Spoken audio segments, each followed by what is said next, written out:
I think first of all, I want to congratulate the football program to be undefeated. I think it's 1912, if I'm not mistaken, over 100 years to start. And we all know they drive the train around here. So congratulations to Coach Christ and the whole team, and wishing them the best of luck. Bring home the axe again up at Minnesota, and keep going. I'd also like to say something about the women's soccer program. Congratulations to Paula. I know she lost some very good pieces, had an outstanding season. And, Paula, Tim, Marissa do a great job, and congrats to women's soccer for a great run as well. As for us, we're having fun. We're competing. We're doing some good things, and we're looking forward to the next opportunity to play in the NCAA tournament against the University of Akron. Very good team. I wouldn't say it was an epic battle against Notre Dame. It was a little frosty on the field. It was tough conditions, but we prevailed, scored a set-piece goal, which is always important. Great ball in by Mueller, and Catalano was just unstoppable in the second half. And huge props to him for getting up there and winning that head ball and winning for us in overtime. John, how much do you ride emotion, and how much do you have to keep people in the moment? As I said after the game, let's enjoy it. We were dancing around the locker room. I mean, to get to a Sweet 16, it's not been done very often here with the men's soccer program. You'd have to go back to the mid-'90s with a very special group that won a national championship. And, we're enjoying it, but I think the guys are staying focused. We've got a lot of older players, and I think they realize that when you're healthy this time of year, you're playing well. Anything can happen. They're one-game matches, as our sports psychologist talks about, and it's what you do in a 90-minute game, or in this situation, it was a bit of overtime, and just feel good. And listening to Coach Granata, I think some of the same things are relevant from hockey to soccer. We're blocking shots. They had an All-American for Notre Dame. He got some looks at goals, but he didn't get the looks that he wanted, and we blocked some shots. Notre Dame did as well. But when you sacrifice and put your body on the line and kill that momentum that another team has, and you're stingy defensively, it takes you to a different level offensively, and we've got some very good offensive players. So just looking forward to having turkey dinner with the team. That's something I think in men's soccer, if you look around the country, it was a big deal when I was at Indiana University. For all those years, when you're having turkey together as a team in that family rather than your own family, being at home and the season's over, you can start saying it's a very successful season. We don't want it to end. Akron is an extremely good team. It'll be a tough challenge for us, but we're excited to move on. Has anything changed with Catalano in the last 6 weeks or so? I mean, as he's kind of approaches, end of his collegiate career, it seems like he's picked up some steam here. He's been an awesome player for us for all 4 years. He's always a player that you look at with what he can bring to the table. You always want a little bit more when you know you've got a special player. But I think it was about a year ago I told him, I said, I'm going to stop hassling you all the time and just enjoy you. The amount of head balls that he won, the amount of tackles won, passes completed, and then to score the game-winning goal. And I said to him as we were getting ready for the corner, I said, this is you, Mike.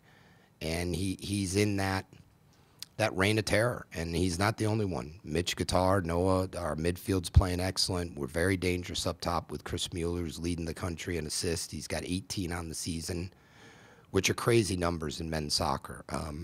That's almost an assist a game. We've got 42 total goals. 42 or 43, I think, and it's a great group of players, and Mike's a big part of it.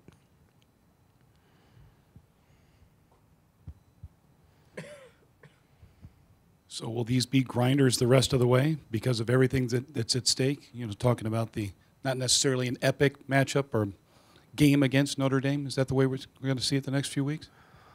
Well, going back to the Big Ten tournament, it had rained all week in Indianapolis, made for a heavy field. We had some heavy games as well. The Notre Dame field, as I said, it was slick conditions in terms of getting your footing right, and it was the same for both teams. Looking at the weather forecast, it looks like Akron's going to be a little bit more suitable. for the guys to have footing. Who knows, that can change. But when you look at the NCAA tournament in men's soccer and the Final Fours in Philadelphia will be a cold day. When Wisconsin won it in '95, I was there. It was a frigid day in Richmond, Virginia. Playing in this part of the country at this time of the year, you got to be tough, and you've got to know what's available on the day. And I think that's what we're doing a very good job of. We're taking what's available. The conditions make a difference, and compliment to our guys, because that's not the easiest thing. It's not 70 degrees, perfect fields anymore.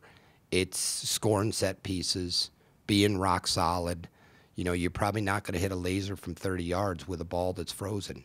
That ball gets pretty heavy and hard, and you got to find other ways to get it done, and we are.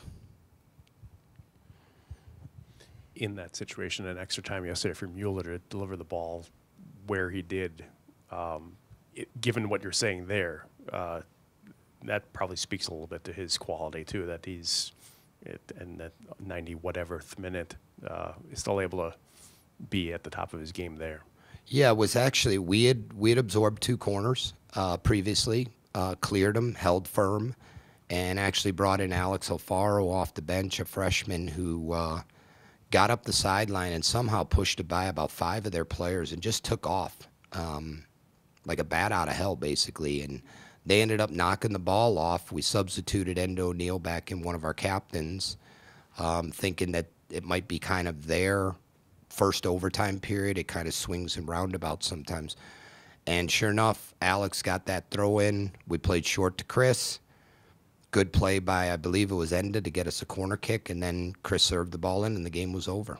So that's how quickly it can happen at this point of the season. It's it's tournament soccer. And what I like about us is we're not giving up goals. I think we've given up 2 goals in 7 games. You got to go all the way back to our regular season matchup against Maryland, 5-4 game at home. It seems like 100 years ago. It wasn't. It was a few weeks ago. But we've had a long string of games, and these guys don't know what taste in a loss is like right now, and that makes us a dangerous team.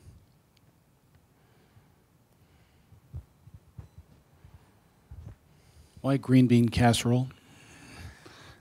We do something, we call it the question of the week, and sometimes it's relevant to our sport, and sometimes it's, what did you do on your summer break? What's the funniest thing your roommates ever done? We've, a little bit of team building that we do within our group, and I wanted to try to set that tone to being together on Thanksgiving. So the question was, what traditions do you and your family have, and then what's your favorite food? And it was one of the funnier questions of the week. I'd never met anyone who did a Black Friday. Well, half my team does it. We don't do it in my family. But actually, the green bean casserole came up. A few guys had mentioned it, and we went to our Swedish player, Robin Olofsson. And he said, I don't know anything about Thanksgiving, but that green bean casserole sounds pretty good. I'm looking forward to that. And so, it was kind of a joke within the team, and I guess thank you, Kelly, for making it viral of me dancing in the locker room and yelling green bean casserole. So I think the guys are hoping for some green bean casserole on Thursday. And what type of team will you be facing in Akron? You said a really good team, obviously. I think they're one of the 3 seeds. Yeah, they're a very good program. They've been outstanding. It'll be a hostile environment. I'm sure they'll have 4,000 or 5,000 people there. They're peaking as well. They won the MAC, beat a very good Western Michigan team in the final. A lot of internationals, some very, very good players. This will be a huge test. This will be a big boy game, and excellent coaching staff. They do a great job. They've been to Final Fours. I don't think they've been in the last couple years, this group. But they're a top seed for a reason. They're a very, very strong program.